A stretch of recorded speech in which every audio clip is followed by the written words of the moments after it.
जय जिनेन्द्र बंधुओं, लीजिए प्रस्तुत है गुरु माँ विज्ञानमती माता जी के जीवन दर्शन को दिखाता हुआ एक और संस्मरण, जिसका नाम है अपना इतिहास बना लो। अपना इतिहास बना लो। प्रसंग घाटोल वर्षायोग का है। घाटोल वाले जब से पूज्य आरिका श्री के सत्संग वर्षायोग की भावना कर रहे थे, तभी से उनके मन में एक ही भावना थी कि हम ऐतिहासिक वर्षायोग करवाएंगे।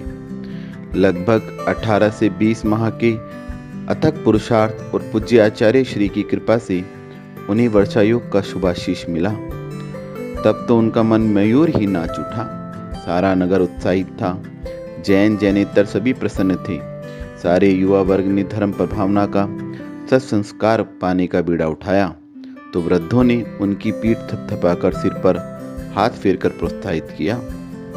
बच्चों ने भी अपनी चहलकदमी से सारी जगह चहल पहल करना शुरू कर दिया और महिलाओं ने भी अपने भरतार को, भाई को, बेटे को सत्संस्कारों से संस्कारित करवाने पुरुष वर्ग की कक्षा में भेजना शुरू किया। कहने का तात्पर्य यह है कि सभी जन जन की भावना थी कि हमारे यहाँ यद्यपि हर वर्ष ही चातुर्मास होते हैं, पर यह वर्षा योग ऐतिहासिक होना चाहिए। सो प्रत्येक कार्यक्रम के पहले वो यही कहते कि हम हर काम का इतिहास बनाएंगे। वर्षा योग स्थापना के पूर्व ही लगभग 200 पुरुष पूज्य आरिका श्री की कक्षा पढ़ने आने लगे। यह घाटोल का प्रथम इतिहास था। वर्षा योग के प्रथम रविवारीय प्रवचन में मैंने जब रक्षाबंधन पर्व पर रक्षाबंधन विधान की चर्चा की तो फिर संचालक जी ने पूज्य आरिका श्री के प्रवचन के पूर्व कहा, माता जी, हम ये विधान जरूर करेंगे और बड़े उत्साह के साथ ऐतिहासिक रूप में करेंगे।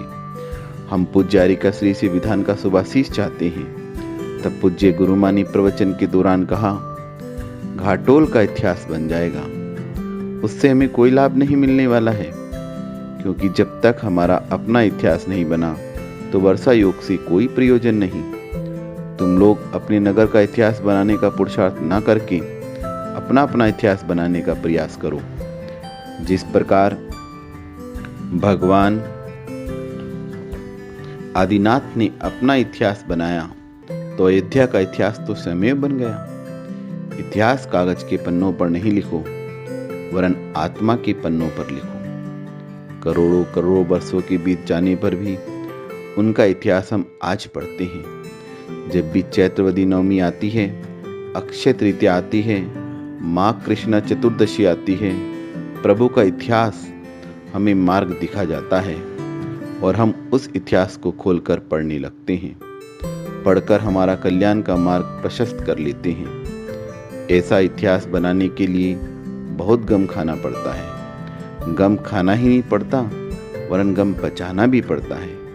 गम खाने वाला कभी डिप्रेशन में भी आ सकता है, लेकिन गम पचाने वाला कभी विचलित नहीं होता, सदैव आत्मकल्याण कर लेता है। कितनी भी कड़वी बात हो, ऐसी बचाओ कि कभी याद भी ना आए।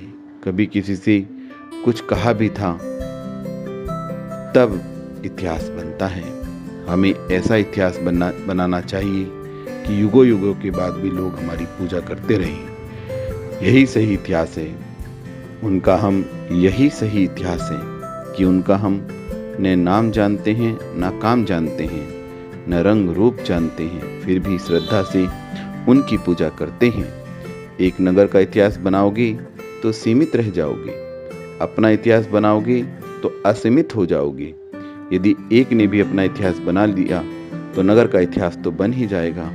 भगवान महावीर ने अपना इतिहास बनाया तो पावापुर कुंडलपुर तो ऐतिहासिक बन ही गई। इसलिए वर्षा योग को ऐतिहासिक बनाने का पुरुषार्थ न करके अपना स्वच्छ सुंदर अपरिमित इतिहास बनाने का पुरुषार्थ करो। इस प्रकार पूज्य आरिका श्री ने ऐतिहासिक शब्द को लेकर संपूर्ण समाज को व्यापक दृष्टिकोण देते हुए निज हित आत्मकल्याण की ओर अग्रसर किया। धन्य है हमारी गुरु माँ, जिनकी दृष्टि सदैव निज पर ही रहती है। उन्हीं के चरणों में उन जैसा बन जाने की भावना से वंदामि गुरु माँ, वंदामि गुरु माँ, वंदामि गुरु माँ।